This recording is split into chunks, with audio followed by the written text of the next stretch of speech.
آج ہمارے لوگ کہتے ہیں یار انویسٹمنٹ کرنی چاہیے موقع پر، ہیں پیسے لگانے چاہیے صحیح آئٹم پر، جدھر نفع ملے چھوڑنا نہیں چاہیے، صحیح ڈیسیشن لوگے تو جناب نفع ملے گا۔ اللہ اکبر، خدا کی قسم، دنیا بھر کے مالداروں کی دولت ایک طرف اور صدیق اکبر رضی اللہ تعالیٰ عنہ کا ڈیسیشن ایک طرف، آپ جاتے امیہ بن خلف کے پاس، بولتے اس غلام کی کیا قیمت لوگے؟ یہ غلام مجھے دے دو، بہت مارتا تھا نا، یہ بتاؤ یہ غلام کتنے کا مجھے دو گے؟ وہ امیہ کہتا ہے میں مثال دے رہا ہوں آج کے دور کے حساب سے 10,000 روپوں کا دوں گا۔ کہا ٹھیک ہے 10,000 میں ڈن ہوا۔ کہتا نہیں 20,000 میں دوں گا۔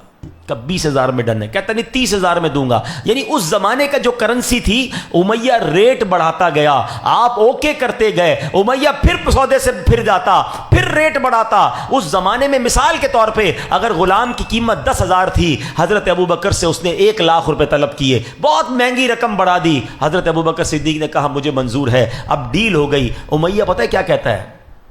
کہتا ہے اے ابو بکر تمہارے تو میں نے بزنس کے بڑے چرچے سنے ہیں، تم تو بڑے بڑے ماہر بزنس مین ہو، اتنا مہنگا غلام تم نے خرید لیا؟ آئے ہائے، سنو حضرت ابو بکر کا جملہ، کہتے تم اس کی قیمت کیا جانو امیہ، تم اس سے زیادہ مانگتے، میں اس سے زیادہ تمہیں رقم دیتا۔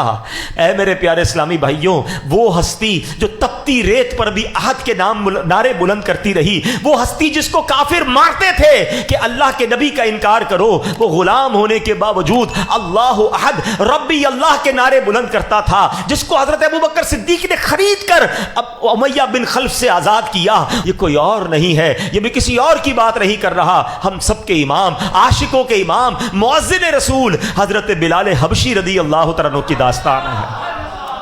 اللہ اکبر، یہ وہ لوگ تھے جو ایمان لانے کی جنہوں نے قیمت دی ہے۔ ٹرائی ٹو انڈرسٹینڈ، سمجھو۔ یا میرے بچوں جو نوجوان بیٹھے ہو نا، ہمیں تو پتہ ہی نہیں ایمان کیسے لایا جاتا ہے۔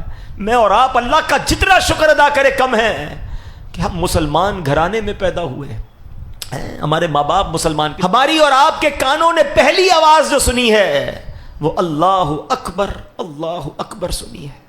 اور ایک وہ لوگ تھے جب اللہ اکبر کہتے تھے تو مارتے تھے، نماز پڑھتے تھے تو مارتے تھے، کعبہ سامنے تھا طواف کرنے پر مارتے تھے، لہو لہان کر دیتے تھے۔ صحابہ کرام کو بڑا ستایا گیا پیارے اسلامی بھائیوں، چٹائیوں میں باندھ کر دھونی دی گئی ہے، دھوئیں میں دم گھٹایا گیا، ڈبکیاں دیتے تھے، مگر ایسا لگتا تھا کہ جان چلی گئی پھر چھوڑتے تھے۔ ذرا سوچئے میرے پیارے اسلامی بھائیوں، یہ کیسی داستان ہے۔